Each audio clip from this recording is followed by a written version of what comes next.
گریه‌های بی‌وقفه برای تصویر تکرار این لحظه، برای چهره‌ای که میخنده، برای دانش آموزا، برای آینده، برای این بهشت اجباری، برای Hello and welcome everyone to the Emancipated Citizen podcast. I am your host, Zach. With me is your other host, Ben, and our guest, Fatima, who is an Iranian activist here in Germany. So let's start with a little bit of background about the situation, how we got here, and basically where we're going, because there's a lot going on in Iran, and arguably, well, there's been a lot going on in Iran for quite a long time. The political situation hasn't been stable for the past century to one degree or another. There have been a lot of different grievances, different groups with different interests. So yeah, let's start with 1979. In 1979, people from different sections of the population went out to the streets to protest all kinds of different injustices or perceived injustices. That included like workers' rights groups, communist groups, people who were against the monarchy and its either real or perceived political repression at the time, and of course, religion also played some role in that, although the significance of that role has been heavily disputed by many different people, or I should say, has been given different levels of significance in hindsight. As the movements on the street grew, the monarch of Iran, the royal family, the Shah, started to make more compromises and eventually chose to escape the country. His situation was not seen as being very strong. He was seen as weak at the time. People were, in a lot of senses, emboldened by that, and the exiled cleric Ayatollah Khomeini, who has been exiled in France for quite a while, at that point flew back to Iran. There were fears that his plane might be shot down, or that he might not be allowed there, arrested on site, or whatever. Yeah, at that point, it seemed to everyone that the revolution has been won, has been completed. They have a new leader. Like I said, at the time, was known for very different rhetoric from what he was known for after the revolution, when they started to focus on taking power for the religious establishments. And over time, the religious establishment has been seen to be alienating people more and more, especially with things like veiling mandates in public, and things that Iranians saw as violations of their rights and their freedoms, and things that they simply weren't used to, and didn't see themselves as having signed up for it. And so in that sense, a lot of people kind of felt duped, and especially the coming generation, I think 2-3 generations, however you want to calculate that, this constant and growing feeling of betrayal by the regime. So yeah, I don't want to go like too long on this. Just wanted to give a brief overview before I introduce our guest, Fati Masjedi, who has been involved in political activism, at least here in Germany, who has been very outspoken in condemning the Mullah regime in Iran, its human rights abuses. So could you tell us a little bit about yourself, Fatima, your background, maybe some of your experiences, your activities in Iran, how how you viewed this regime growing up and living there, what brought you to leave the country. Yeah, just feel free to speak your mind, introduce yourself, and the work that you have been doing over the last few years. Okay. First of all, thank you so much for inviting me to this podcast. I've been basically active since a while, last 15 years. But if I want to introduce myself a bit, before my activism started, I grew up to 16 in Qom, and then I moved to Tehran to study my BA in Tehran, one of the university in Tehran. And then I moved to America, did my MA in America, and then I back home after a few years. And that was the time that basically in 2006, that was the time that 1 million signature campaign, which was a part of women movement activities. At the time I started basically engaged with this campaign, and the campaign was on basically against the discriminatory law against women in within the constitution. And the idea was to change 9 laws, for instance, a right to marriage for women, right to divorce, right to custody, child custody, and all this. And basically, we were working, the idea was to collect 1 million signature across Iran and take it to parliament and change the law. But what happened, we faced 2009 green movement, and basically after the green movement there was a mass detention of the activists and a long sentence charges. And I got, at that time I got also in trouble because of my activities working for 1 million signature campaign in Qom, the city of Qom, and the most religious city. And also I was working at You're gathering signatures from people in essentially the heart of the religious establishment. Exactly. So basically, we collected a lot of actually signatures among the family of the clerics, and that's amazing. yeah.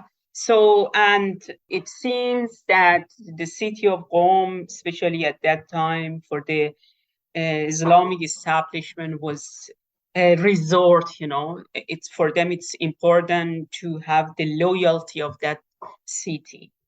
So that was why I got harsh also charges. Most of the activists in this campaign got also detained, but they were released after a short time. But for me, they gave me basically prison term. And it was a punishment that they told me that and also they connected me immediately to my study in US. And so they made a lot of misassumption about my activity and my intention in the city of Qom. And I got 1 year charge, and I spent 6 months. And then after 2 weeks, I was forced to leave the country. And then I moved to Berlin because at the same time, I found a job here and I moved to Berlin. Okay. So let us. I have a question about that. When you say forced to leave the country, do you mean you had to flee, or that the government told me you had to leave? Yeah, the public prosecutor from his office, they called me and asked me to go get my passport and leave the country. And yeah, and before that, while I was in prison and spending my prison term, again I got the security took me to interrogation again, even though I already had all the interrogation a year before, and I had my court trial and I had my charges. And then They took me again for another file while I was in prison, to another interrogation by the securities. And they told me that you're like coming out of one prison and then going to another file and prison term. So basically, they lay out my situation after release like this. That's why once I got released, I got a call that I should take the passport and leave the country. Otherwise, I would go back again for another fine. And they did to many activists. It wasn't only me. And also one of the things they did, which was not only my case, was they did it to other activists too. They sabotaged my family, and they made a lot of, they knew that part of my family is religious, so they tried to irritate it in this sense against me. And another thing, they stopped my relationship with my fiance, and they asked us to leave the relationship. They force us. And and this is not only they did it to me, they did it to other activists too. Wow. So that is rather thoroughly invasive, but yeah, it's very traumatic. Yeah. Are they still forcing people to leave instead of imprisoning them, or did they stop forcing people to leave? At the moment, this is very interesting question. At the moment, the university students going basically for demo and chanting, they say that we would stay, we would not leave the country. We want to take Iran back. That is absolutely amazing. And it is very curious to me, especially with my background and activists with whom I've been in contact with in Saudi Arabia and that kind of thing. It does seem that with a lot of authoritarian regimes, they try their best to keep those people in their country, to keep them in prisons, to make sure that their voices are not heard by the rest of the world. So it is very new to me and a very curious phenomenon, if I could say so, that the Iranian government would actually encourage dissidents to leave the country where outside the country they would potentially be able to express themselves freely and talk about everything that they have experienced. Would you be able to give any insight of why especially the Iranian authorities behave this way? Is not having enough prison capacities, they're already executing enough people, they're imprisoning enough people, it costs a lot of money, so just go away, we can't afford to punish you anymore? Is that what it's about? Or at that time, when we talk about like 2011, that situation was different from what we talk now in 2020. Okay, at that time, they didn't have actually where I was arrested on the first place. The security told me that we never had woman political prisoner. We don't know where to put you. We have a place for man political prisoner, and they took me to place where was, even though I was not able to see, I was blindfolded, so I could see we were underground, and I could also, like, later I learned that was apparently a seminary school. It was underground basement of woman seminary school, and next to it was children, girls school children, because during day I would hear they were screaming, playing in the yard, so I could hear them. Okay, so, and also that basement was a prison for, basically they would detain man political prisoners. So when I arrived, I remember I could hear someone was basically knocking the wall to give message to me, and then when I not responded, the security came and took him and started beating him, and I could hear his scream. Let me clarify something, because I'm not entirely clear on this. Did they take you to like, did they lock you up in the basement of a women's seminary school, or did they take you to a men's prison? It was that was seminary school, the whole building. It was women's seminary school. At the same time, they would use The securities in Qom, I know they use a lot of actually non-official places to prison the political activists. In a sense that they can do anything they want to it, and nobody can hear, nobody can trace it. That's why they're using non-official buildings. That sounds like Argentina when they were torturing people inside a Ford factory, among a bunch of other places. All right, so and in a cemetery, that explains a lot. So we were talking about the Green Revolution events from like I guess 2006 to 2009. Could you elaborate and tell us exactly what is the Green Revolution? Where did it start? What was it about? Why did it have that name?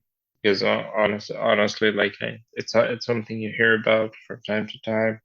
I know it has a lot to do with women's rights, civil rights in Iran. A lot of people went to prison. There was a lot of government repression. I'll have to admit, I don't know exactly what that is. So are you able to explain that to us? Okay, Green Movement was a political movement in a sense that the whole, the election happened between basically the reformist part of the state and Ahmadinejad, and Ahmadinejad's team as a hardline group at that time represent themselves. And what happened, the state manipulate the election procedure, even though Ahmadinejad did not have enough vote, took the power. And the slogan of this movement was, "Where is my vote?" So the people poured to the street, loaded. For instance, there was one day on the street of Tehran, and most of the major cities at that time, Green Movement people came to the street. It was like the city of Tehran, the most were active. Like in one day, 3 million people came to a street, and they had silence march, and the reason they called Green Movement because their also anthem was this green thing that was referred to a flag that was referred to basically their leading at that time. Green Movement had leaders, and the leaders were the reformist part of the state people like Musavi and Karoubi. And they got also since then they got house arrest. But when we talk about so the Green Movement concept is totally different from what you have as a revolution now. So because the Green Movement was basically the protesters mostly were middle class people, came to a street, and the slogan. The slogan was clear. It was why the fraud, what happened to our vote. So this is, and at that time, I believe as a woman activist, because the 1 million signature campaign and the woman movement in general were very active. But when Green Movement in 2009 happened, basically the whole women activism were under the political movement as a bigger movement, because the political movement was actually had a bigger agenda, and in patriarchy system, this is how it happens. Woman issues goes usually on the minor, on the margin when political things comes up. So this is what it happened. But also the state, basically what the state did at that time to woman movement and to woman activists is stop all these NGOs running by women in entire Iran. And that was really basically turn off for the woman activism, because they either had to go to prison, the state sentenced them to long-term prison, or they had to leave the country, someone like me. And this is what it happened at that time. So many women were active at that time. They flee Iran and they came to Europe and North America. And those who remain in Iran, they had to go underground or go to prison. How difficult was it to work in like NGOs or organizations or initiatives for women's rights and empowering women, that kind of thing? Was that I get the impression that it was at least possible before 2009, but I don't imagine it was very easy. Was it? Can you give us some examples of like organizations that operated and did some good work before those events, or individuals who became victims to the crackdown that happened during or after the Green Revolution? Or Well, before Green Movement, basically the NGOs who were running by women in different basically activities, the reason they could work to some extent because the reformist part of the state were it was the part of the state controlling this part of civic society that is developing. Okay. So basically they would work according to the state regulation, and they were not able to cross the red line. And cross the red line for the state was not going over Sharia, not going over Islamic regulation, So that's how a women movement started working, which was very short also period. That was the time I left Iran. I usually go to Iran during the bad time, hardliner governing. So at that time, a little basically newborn civic society in different area. I mean, women activism, for instance, one of the campaign was on stop stoning women. This is one of the basically punishment for women if women act beyond marriage, having affair beyond marriage institution, Islamic the demand that also kind of goes against the Sharia, right? Exactly, that kind of thing.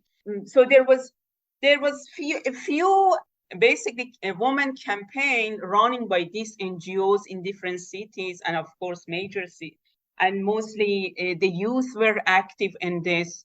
So for a short time they had this to develop basically these NGOs, and then but it was short because and then also many newspapers born at that time critical to some extent against the state and bringing up women issues, youth issues, things like that, and human rights issues developed. But it was all temporary, It didn't go long. And then when Green Movement happened, all these little short-made things stopped because the state basically cut all the budgets. And what some of the NGOs did, or what some of these activists underground tried to replace, to make as an alternative, was they started charity NGOs. And under this title of charity NGOs, they would do secret women activities. Again, it was mostly on basically, going to different area, working on woman issues. And when we speak of woman issues, it's like, femicide. It's on every detail things of everyday life of women that you have to really work on it. And they were doing it. But again, all these underground alternative activities, again, got cut by the state because some of these NGOs' money came from outside, and that's why the state stopped them. And again, those who got caught, those activists got caught, again, got long-term sentences. This is basically what is going on with civil society since like 2009, a bit before and after, up to now. No. But again, I have to say that even though the restriction was growing by the state over NGOs and over civic society, there was a lot of activities. This deprivation, this social deprivation, political deprivation for civil society brought up a lot of creativities by activists itself, those who remain underground.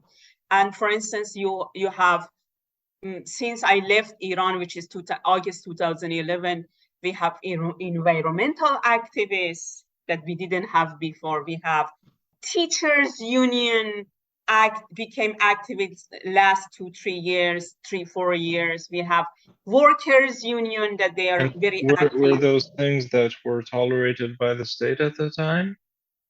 No, but well, no, none of these civic society activism all been tolerated by the state. It's more of a situation where the state is kind of overwhelmed and doesn't have the resources to go after them all. So exactly, you know, basically the Islamic regime became more conscious how to cut the source of power and how to govern. How to use this term, to basically totalitarianism regime grow, from the beginning. It wasn't like this. When you look at 1979, the Islamic establishment detained and killed 4,000 political prisoners who come from different political branches, okay? And that was also, basically removing a source of human resources, a powerful human resources. And that was also a strong fear for the whole society, right? But it's still, from one, people had home gathering, underground gathering, those who remain activists from 1979 to work together until Khatami's time. And then they started basically these activists remain to negotiate with part of the state as a reformist, again, to rebuild themselves according to the state regulation. But since Ahmadinejad, all those gone, I'm sure some people might be asking ourselves why we, up till this point, haven't gotten to events of this year and the pollution that's happening right now. I did want to cover as the background behind it in terms of civil society, in terms of government and education and lobbying groups and all the relevant factors before we get to the current episode of where we are right now. And one thing that you and I, Fatima, had off air, like before we got on this podcast, talked about was kind of the unique situation that Iran has right now in terms of the power that civil society has, and the fact that people are able to effectively communicate on a political level. They have some of the necessary structures to make decisions together. You can put that in contrast to a country like Syria or Saudi Arabia, like I probably alluded to before. And I think yeah, I think you have given us a very thorough background here when it comes to the organizations that started building in 1979, the organization that were built and kind of supported by this reformist part of the government in the early 2000s, and the fact that despite government repression, this civil society infrastructure, so to speak, has never really gone away. Is that something that's applied back in 1979, or would you say, maybe it's not a fair question, maybe it's not your historical background, so So answer this if you feel comfortable answering it. But do you think that one of the main problems in 1979 was that this civil society infrastructure and this effective means of political communication and common decision making didn't exist, and so essentially the toughest motherfucker out there, namely Ayatollah Khomeini, ended up being on top? I think when we speak of 1979, even though at that time I was 5-6 years, okay, so I believe that was totally different socio-political structure, in a sense that at that time you have political parties, you have political communities that they have activities on the ground. They are active in universities. They active in school children, girls, boys. Many people, many of those activists got killed by the Iranian state in later. They actually school years. They very young also. I believe when we're talking about 1979, we are talking about secular monarchy that led the political parties to some extent work, but also at the same time has a lot of restriction on the left, but they let the religious activism grow. This is the situation at that time.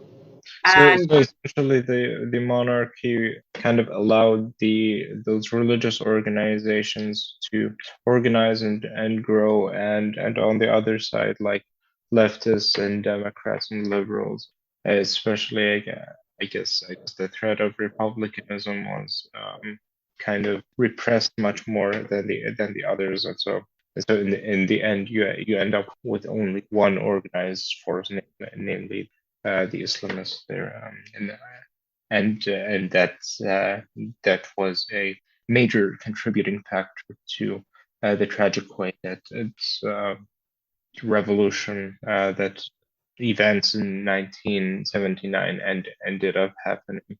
Am I covering this correctly? Do you have anything to it? Or well, I need to add that you need to consider in global world system order was basically East and West at that time, okay? Yeah. And this anti-imperialist, which means anti-American imperialist phenomena at that time was very strong in the global sense, in political global sense.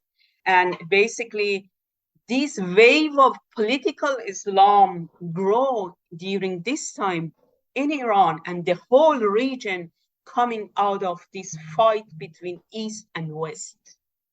But now we're just focusing on Iran because we want to also speak of the current revolution. Yeah. So speaking about the current revolution, excuse me to stop you. I think Ben had a question, no? Oh yeah. Yeah. Sorry. Going back to when you were talking about different kinds of civil society, do any of them, especially the environmental activists, end up clashing with the Revolutionary Guard because of the Revolutionary Guard's ownership of so much for the Iranian economy? And, well, I wouldn't be surprised if they cut corners on environmental protection. The environmental activism grew since, I would say, last years, and after 2011.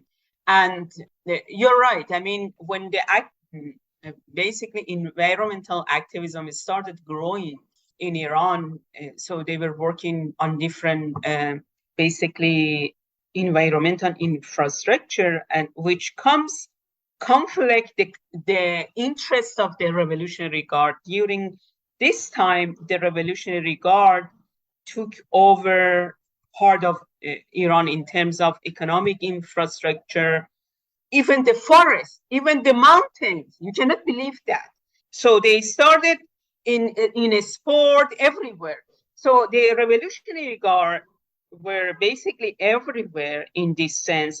So it's obvious that would conflict with the interest of, also environmental activism. And they accuse some of these environmental activists being agent of Israel, being agent of America, being agent of Saudis.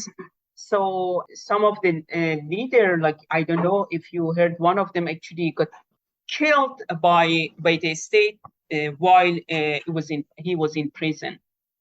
I wish I could say I was surprised, but everyone's environmental activists always seem to be the agent of their enemy country, at least according to the people who are polluting in some way or another. Yeah.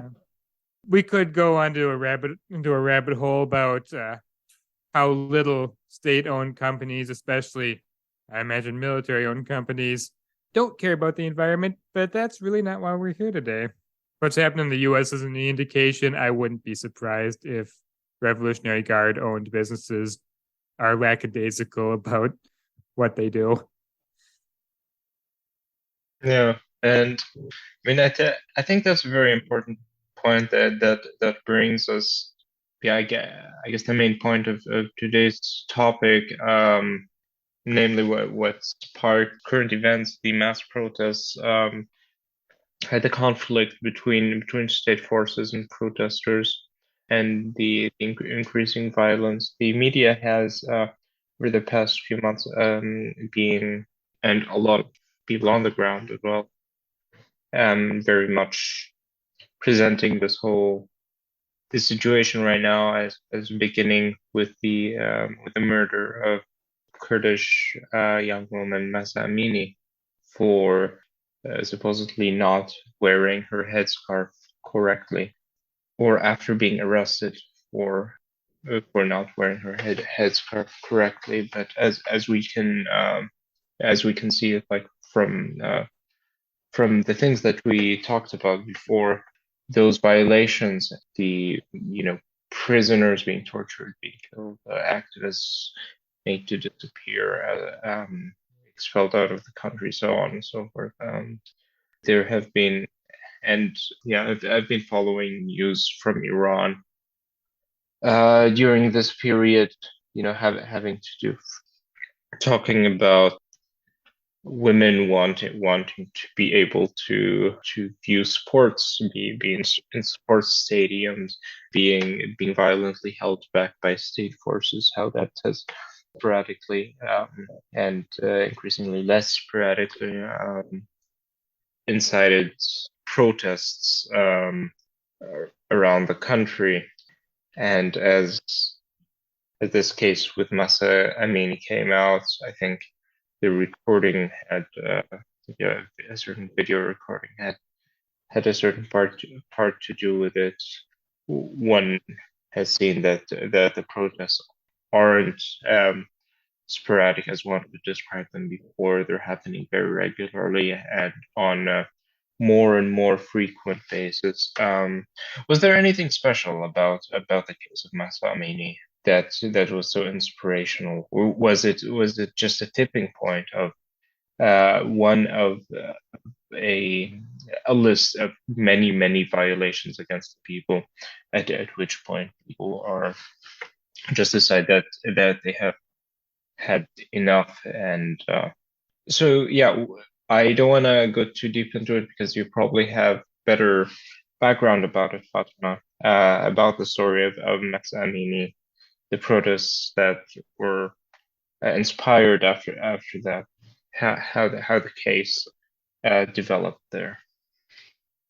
For the case of Mahsa Amini, Jina Mahsa Amini, I think it is important to, we had this couple years back two uprising that also suppressed severely, violently by the state over increasing gas price, and also this basically shutting, the Iranian airplane going to Canada. So these two was on last year's state did really, and that was done also by IRGC, Revolutionary Guards.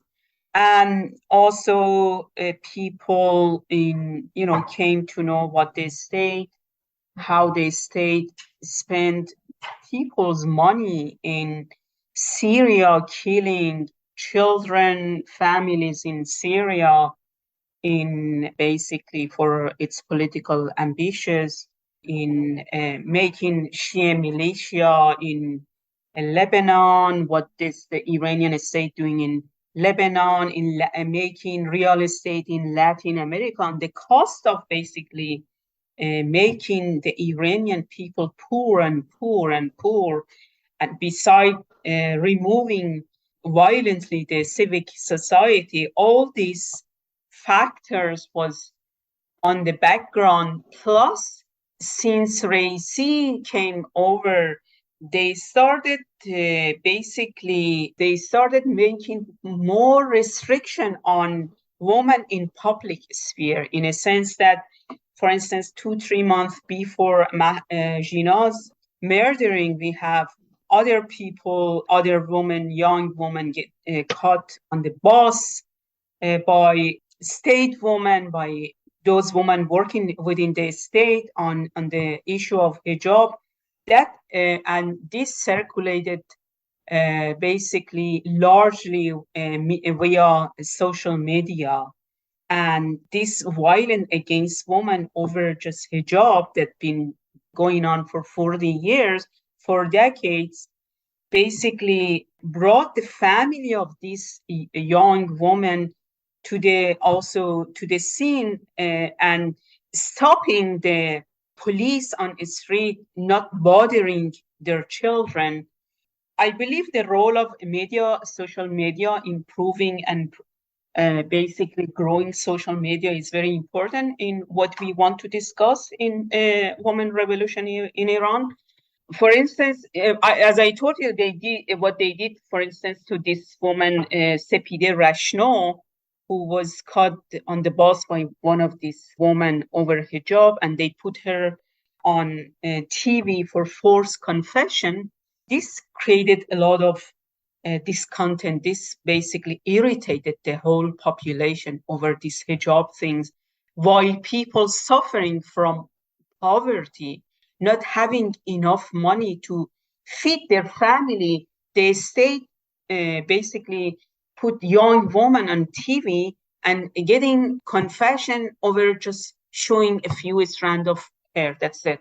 That's ridiculous. That means you're making ridiculous the whole population. And so everybody expect more or less there would be a mass movement, mass uprising.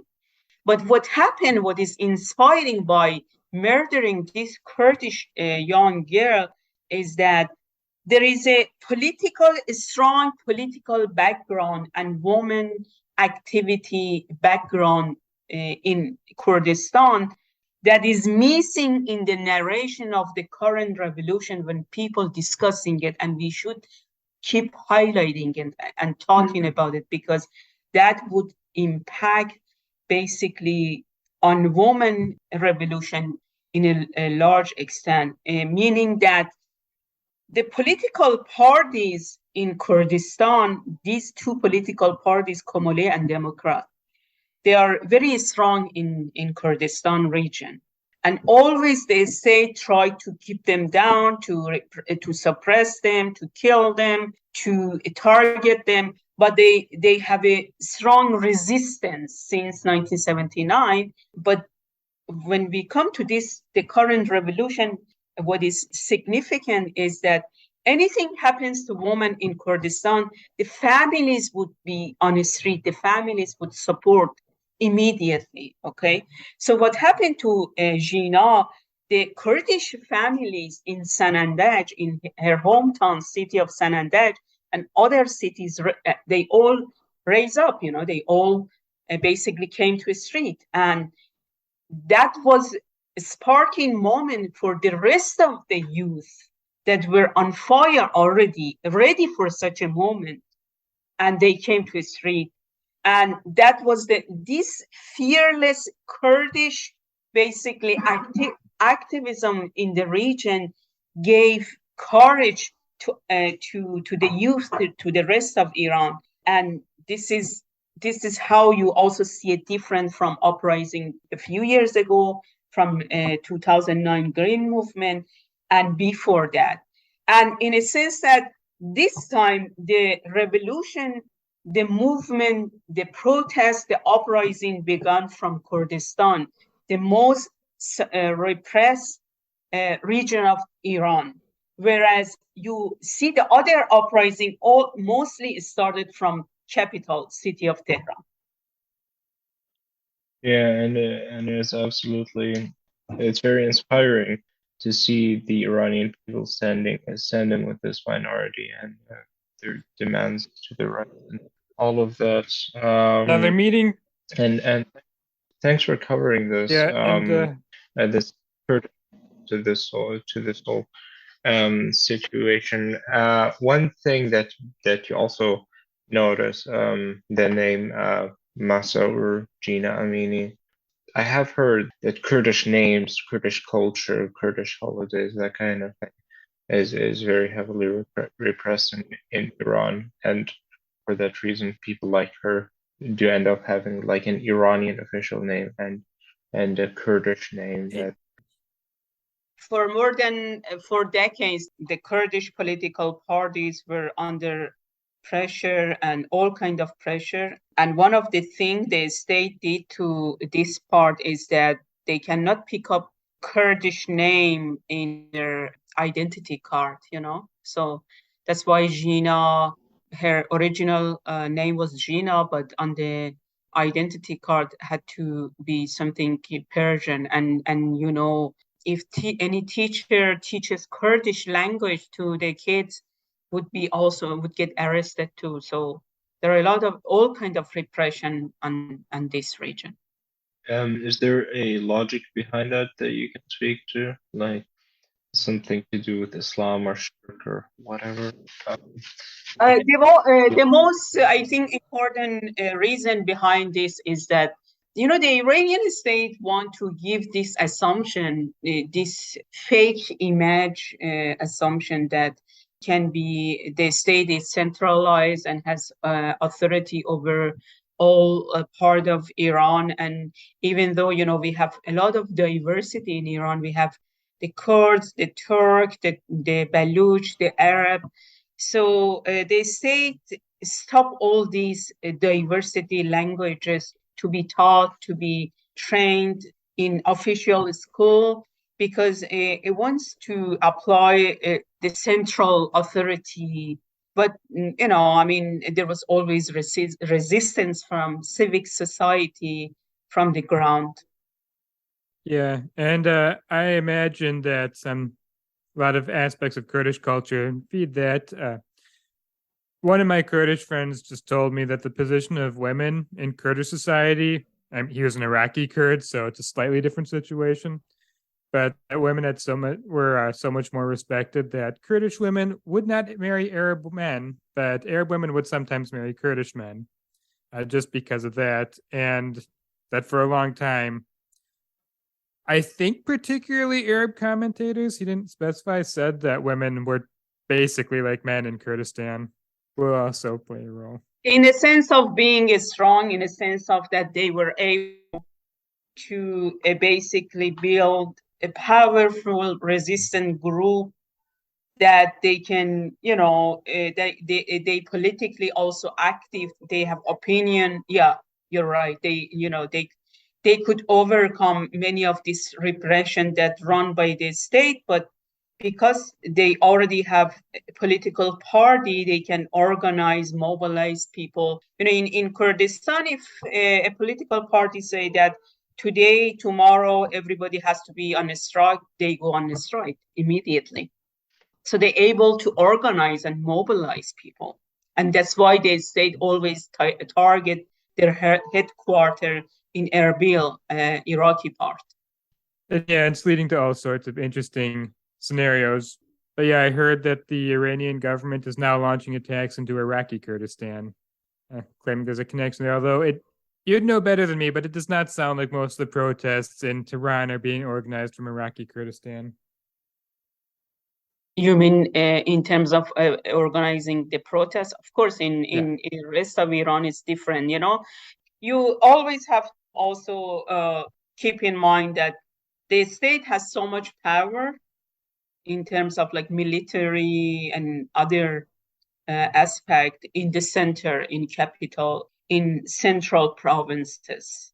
But the provinces on the border, west, east, south, north, it's different. Their situation is different because when every province that the state do not have power, then this is their social group that has power. Social group meaning that if it's tribal, if it's urban social group, if it's political group, like Baluchi, they go by their own taife, ashire, their own traditional social group. In also Arab Khuzestan is the same. So they say do not have much power in general on the border side of the on the border side of the societies in Iran. And so that's why also like how the protesters, you see how the protesters organize themselves in city of Tehran, in major cities like Isfahan, Mashhad, small cities also around the center are different from the rest of the Iran. So it's more local, meaning that neighborhood to neighborhood via their own network, the youth also using digital, this social media, they call for every day that people should come to the street or where to protest. It's all organized like this. So this is how it's different. Whereas in Balochistan, for instance, the Friday prayer organize basically every protest on Friday. And this is how people collect. In Khuzestan is different, the Arab part. In Kurdistan, the call for protests coming to a street or a strike also calling by their own political party. So every pieces of Iran organized protests according urban social structure, its own urban social structure. And what I find very encouraging about all of this is that the majority Persian population is very much standing in solidarity with all the minorities that are fighting for representation, right? At least for the time being.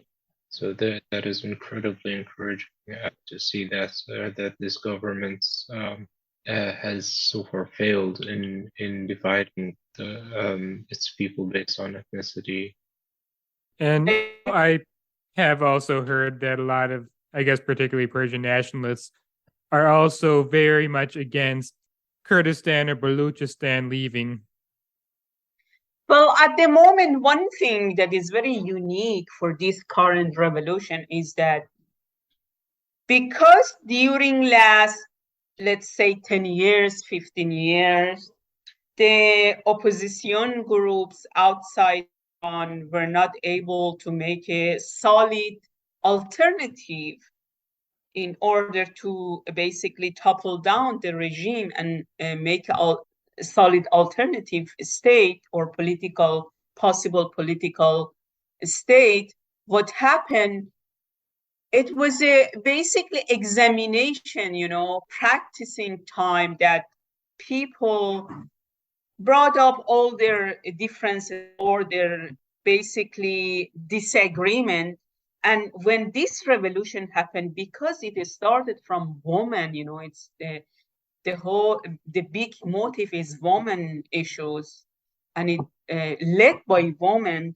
This time, all these differences, all these diversities, all the social diversity, all these political division, they came together, they became united.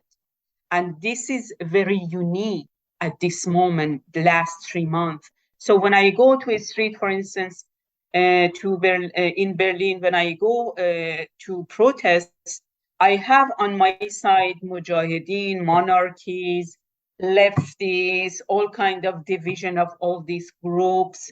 So people keep telling each other that we have to be tolerant. Inside Iran, now all these even nationalists became united. So they don't care when the massacre last 2 weeks, massacre of the Kurdish people started last 2 weeks in Kurdistan. The people, it happened at night. So people in Tehran poured to a street, and they started at night in the middle of night.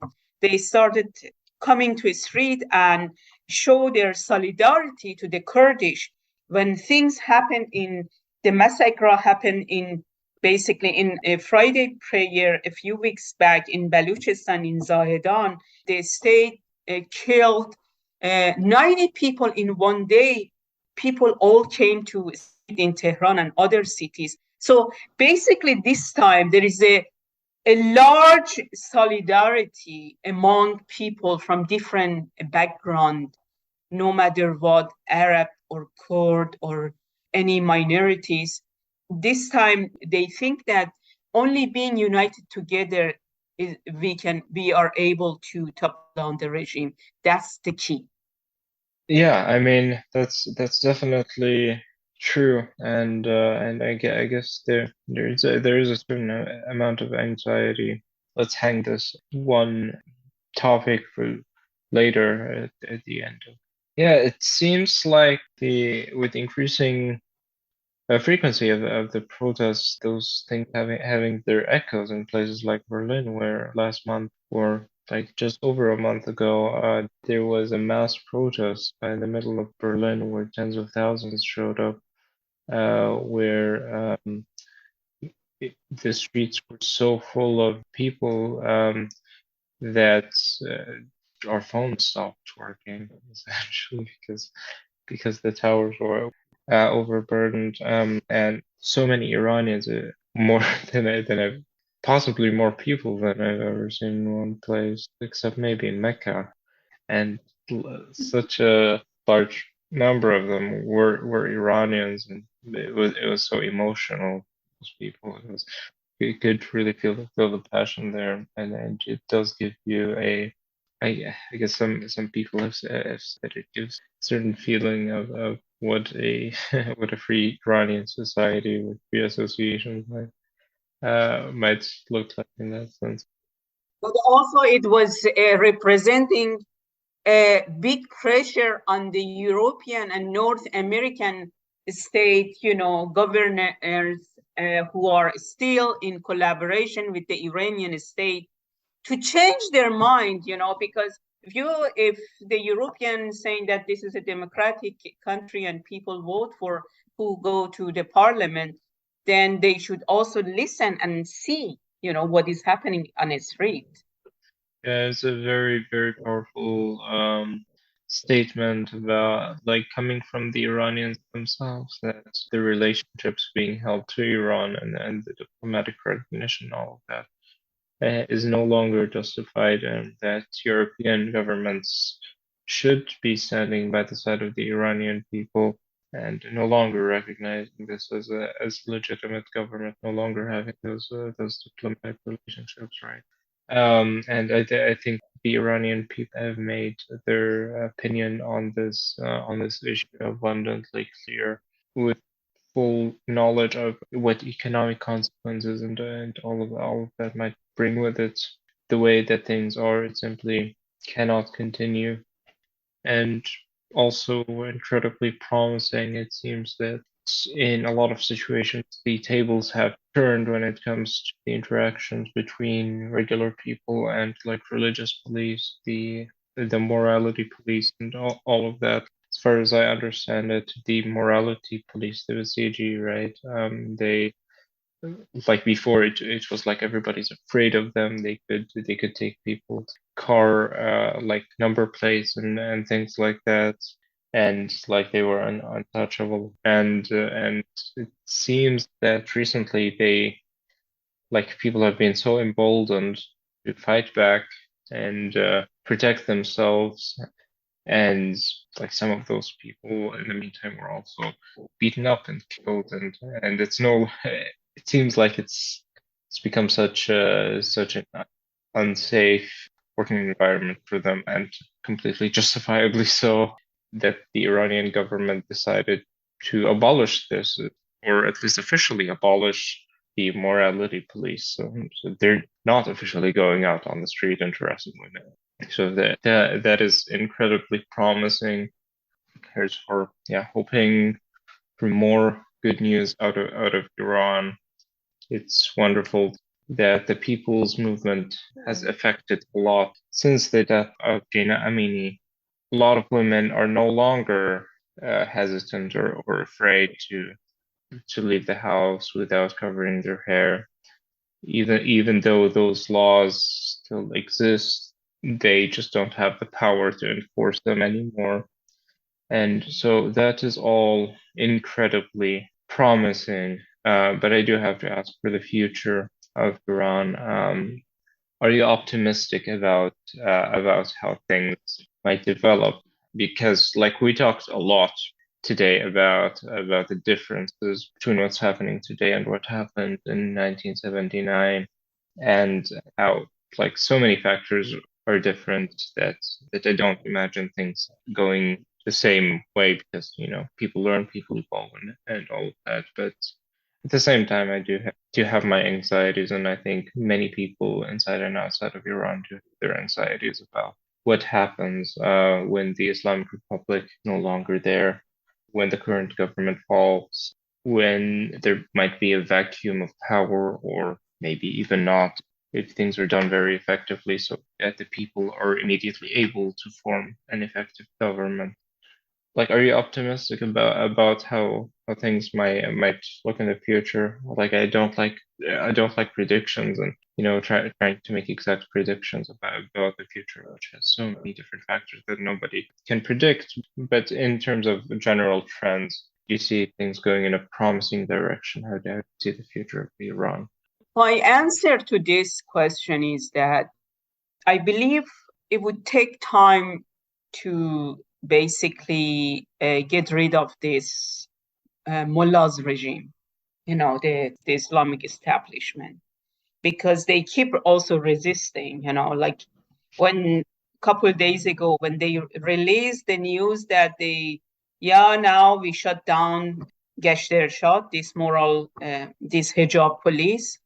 Again, the other few statements went on social media saying that, now we should stop the bank account of those women who remove their hijab, or we come with new policy and we put more restriction on you, a woman. Don't think this is over, things like that. So I believe and the reason is that the Iranian establishment, the Islamic establishment, has since 2011 that got basically no answer to its regime. They made a lot of feet abroad, outside of Iran. So it takes time, for protesters and for the Iranian abroad to come take all these places back, And to me, also this time that the Iranian trying to get back all these resources, it's the time that also they discussing it, they examining what kind of power is going to be alternative. You don't have the immediate answer now, and it shouldn't be. This is a revolutionary process. I think during this process, also within this revolution, the next power also building, So that's why now people are practicing being tolerant to monarchies, to the leftists, to Mujahideen Khalq, to basically to the Kurdish political parties, to maneuver, to examine, to try, to test, to see what is the best for the future. Experiment with a pluralistic political culture. Exactly. This is the point. But how this is going to be built, I think the process of revolution itself giving time to do this. This is my basically positive perspective on the revolution, on the current revolution, and the future of it. Essentially, a part of what you were expressing here, I think, is that we have to be careful not to display this revolution as being over. The fight is not over, and it is like we do have to be realistic in saying that can't be sure that that human rights and freedom is going to win, and this is something that still has to be fought and sacrificed for quite probably for many years. Exactly. Yeah, and on another level, where will the regime and their supporters go? Maybe Khomeini could go to, I don't know, Venezuela. I don't know what other options he would have, and I hear Putin's planning to go to Venezuela, but I don't think Venezuela will take 10% of the population of Iran, so 8 million people who support the regime. Or could they, frankly? You mean in Venezuela or in Iran? Venezuela. Oh, well. So they'll still be in Iran. So the supporters will still be in Iran, and well, they'll still be there. So they can make things difficult after the regime is gone. I think, I think, I mean, for sure, the Russian, the Chinese, the Syrian, the Iraqi, the Lebanese, the Palestinian would not take them. We all know that, right? So even though they spend a lot of Iranian money there, to keep themselves in power in the region, to play with their rivals, but on any cost for Iranian people. But once the regime fall down, I think probably one of the place they would go is Latin America, because they already built a lot of also real estate there. And because of the state situation, this is one of the assumptions being discussed by media these days, by Iranian media these days, that's a place they might go in the future. Really? It's even in the media? Oh, yeah, of course. Because sure, Russia is siding with Islamic Republic right now and buying their weapons. But, well, we don't know if the current regime will still be in place in Russia a year from now, let alone 10. And, well, China's locking up Muslims in camps, and they don't like losers, which is why Venezuela is Putin's backup plan, not China. Or so I read. Yeah. Before we take this to a close, I do have one, like my last question for you here. What could we do here in the free world to further support the Iranian people? I think for the people who come to the street every day, for them what is important to be heard, their voice in any languages worldwide. That's very important to them. Worldwide solidarity for the people coming to the street, basically take their life in hand and, courage to come to the street every day. They need every one of us support to be their voices to be heard in different languages.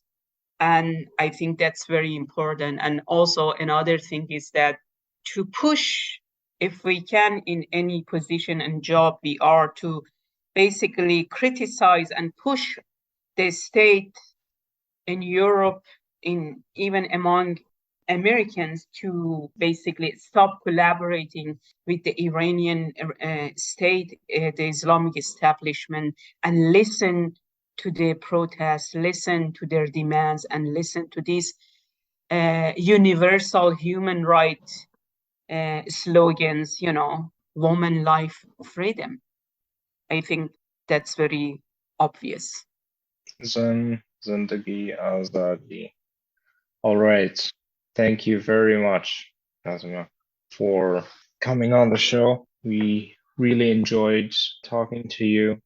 And I think both me and Ben, and hopefully our listeners, will have learned a lot from this conversation, both about the situation in Iran, supporting the people of Iran, and how a lot of the aspects that we talked about can be applied, like for example, in terms of civil society in other authoritarian states, where people are suffering injustice around the world. I hope we can continue to further work together for a better world, to stand in solidarity with each other, to learn from each other, for a free Iran and a free world. Thank you so much for having me. Thank you for coming on. Thank you for being here.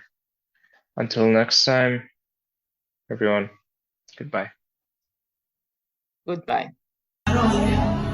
گریه های بی‌وقفه برای تصویر تکرار این لحظه، برای چهره‌ای که میخنده، برای دانشان تا برای آینده، برای این بهشت اجباری، برای نخبه های زندانی، برای کودکان افغانی، برای همه برای غیر تکراری، برای همه سوالهای تو خالی، برای آواز خونه های پوشالی، برای احساس آرامش، برای خورشید پس از شبای طولانی، برای بوسای اعصاب و بیخوابی، برای مرد ریحان آبادی، برای دختری که آرزو داشت پسر بود، برای زن